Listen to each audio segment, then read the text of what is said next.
ഇതേതായാലും ഒരു ഒന്നൊന്നര ജേഴ്സി തന്നെ അല്ലേ. നമുക്ക് എത്ര കളി കഴിഞ്ഞിട്ട് നമുക്കിത് മാറ്റേണ്ടി വന്നില്ല. ഫൈനലൊക്കെ അല്ലേ, ഒന്ന് വാങ്ങിയോളി. നമ്മക്ക് വാങ്ങാനായിട്ടില്ല. ഇത് കണ്ട ഇത് 3 സ്റ്റാറാണ്. ഫൈനലാണ് കഴിയുമ്പോൾ സ്റ്റാർ 4 ആവും. അന്ന് പുതിയ ജേഴ്സിയാണ് വാങ്ങും നമ്മള്. അള്ളാന്റെ റബ്ബേ, മറ്റേ മൊയന്താണല്ലോ വരുന്നത്. ഓനിപ്പോ എത്ര വരുന്നെന്നുള്ള എനിക്ക് മനസ്സിലായാണ്. ഞാൻ ഓനിക്കുള്ള സാധനം ഒന്ന് റെഡി ആക്കിട്ടോ. ഒരു മിനിറ്റ്. മാസ്ക് ഇട്ടിട്ട് മുഖമൊക്കെ ചൊറിച്ചിൽ വന്നു. എണ്ണ പഠിച്ചതിൽ ഒരു മോചനം ഉണ്ടാകുക. ഓരോ കളിക്ക് ജേഴ്സി വാങ്ങി കൈയുള്ള പൈസ തീർന്നേ. ഇതിലൊന്ന് കഴിച്ചില്ലായ മതിയായിരുന്നു. ഇങ്ങോട്ട് പോരെ അനെ മാസ്ക് ഇട്ടാലേ ഇപ്പൊ എല്ലാരും അറിയുള്ളൂ.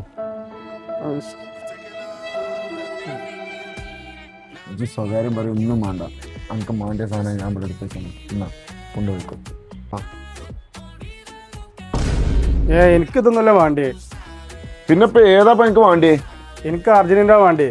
എനിക്ക് ഇപ്പോഴെങ്കിലും ഒന്ന് നല്ല ബുദ്ധി തോന്നിയല്ലോ. നല്ല ബുദ്ധി ഒന്നും തോന്നിയിട്ടല്ലേ ചങ്ങായി. എനിക്ക് അർജന്റീനക്കെതിരെ ഞാൻ പിടിച്ച ടീമൊക്കെ തോറ്റേക്കാം. അർജന്റീന ഒപ്പം നിന്നോക്കട്ടെ, അങ്ങനെ ഒരു തോൽക്കോക്കട്ടെ. അർജന്റീന തോൽക്കാൻ വേണ്ടി എന്തൊക്കെ കളി നമ്മൾ കാണണം.